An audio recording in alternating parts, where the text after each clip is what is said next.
Bryce Duskett on the Rural Radio Network, and today we're visiting with Mark Wright. He is president of the Nebraska Pork Producers Association.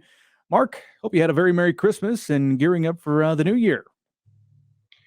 Yeah, Bryce, great to be here. Had a Merry Christmas. It's a busy time in the pork industry, and I think unfortunately 2023 was not our banner year, but we're looking forward to the new year. Well, I hate to have to drag on about not quite a banner year in your words there, Mark, but as we do look back on the past year, how are you going to remember 2023? 2023 has been financially struggling for most pork producers. Um, we had market conditions well below break even. People always talk about 1998 and how bad it was. And unfortunately, 2023 has been worse.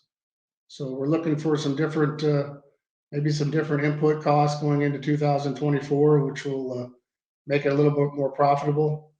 Working on obviously demand to try to increase demand to keep moving pork and to get the farmers back in positive figures. Mark, what happened here in 2023 to lead to the factors you're referencing? Quite a challenging year in the pork industry. It has been a quite challenging year. We've been struggling with some demand issues. We've had some ballot initiatives we've had to deal with, like Proposition 12 in California and Question 3 in Massachusetts. And I still think we don't know the full effect of what the effect on demand will be.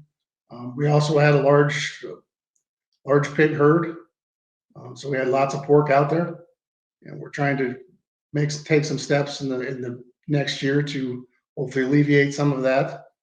And we've had an economic slowdown. So when times are tough, people don't spend on proteins; they just go with more of the basics.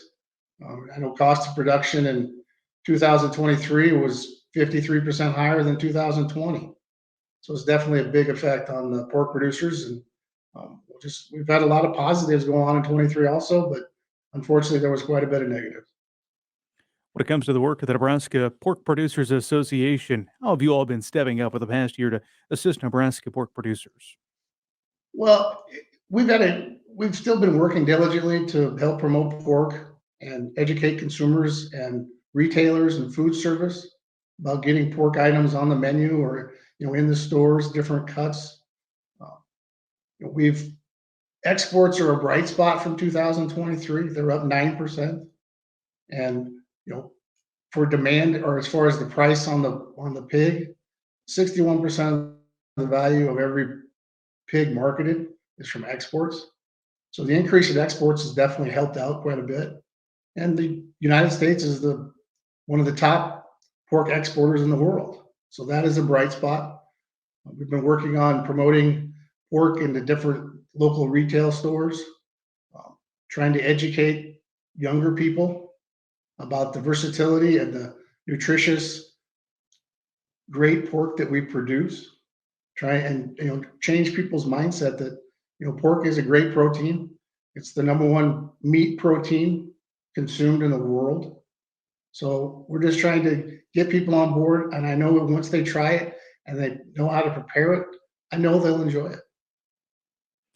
As we look ahead to 2024, Mark, what do you see as the biggest opportunity on the horizon for the pork industry? And if you can, I guess in particular for Nebraska pork producers?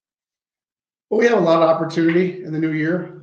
Every new year brings opportunity. I think, obviously increasing demand, not just, I mean, domestically is one thing, but internationally, keep that growing, keep the exports increasing, getting market access to other countries, eliminating some tariff and non-tariff barriers to countries where we can't get in right now, but could be a lucrative market in the future.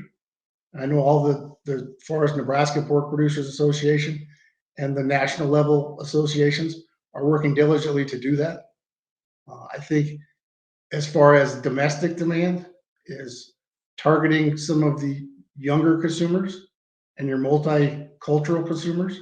I know we've done some of that with Spanish language promotion and getting into some of these bigger cities. So I think there's an opportunity there. So, and increasing demand, educating people on the nutritious pork that we produce. A pork tenderloin is as lean as skinless chicken breast. So we have that. We also we're trying to push, maybe pork is not the center of a plate, but as an additive to dishes, like over noodles or salads or ingredients in soups, things like that. Because pork is a very versatile meat that can be used for a lot of things. Mark, I also wanted to get your thoughts on Proposition 12. You also mentioned Massachusetts has a new rule as well. Are you seeing Nebraska producers try to comply with rules at this point, or is it still kind of unknown as to what that's going to need to look like? Well, being compliant with Proposition 12 or Question 3, it's a business decision that producers have to make. Is it right for your operation? If you have the opportunity and it works for you financially and it fits into your operational plan, I think that's something you could do. Some people don't think it works. Obviously, there's a cost incurred to switch over, and there's obviously other states in the United States you could sell to. And like I said, if it makes sense business wise, you do it. Right now, obviously, with pork producers struggling financially, that's sometimes it's a cost that they might not be able to incur at this time, and maybe down the road it will change. But what we're looking at is, you know, we would like not to have patchwork resolutions in every state, that this state has one requirement, this state has another requirement. It should be universal. And we produce pork for California and Massachusetts that produce very little. So it's definitely affecting us. So we just would like to not be told how to raise our animals when we're raising them humanely and sustainably. Well, Mark, we appreciate the time. That is Mark Wright, president of the Nebraska Pork Producers Association. And I'm Bryce Duskett reporting here on the Rural Radio Network.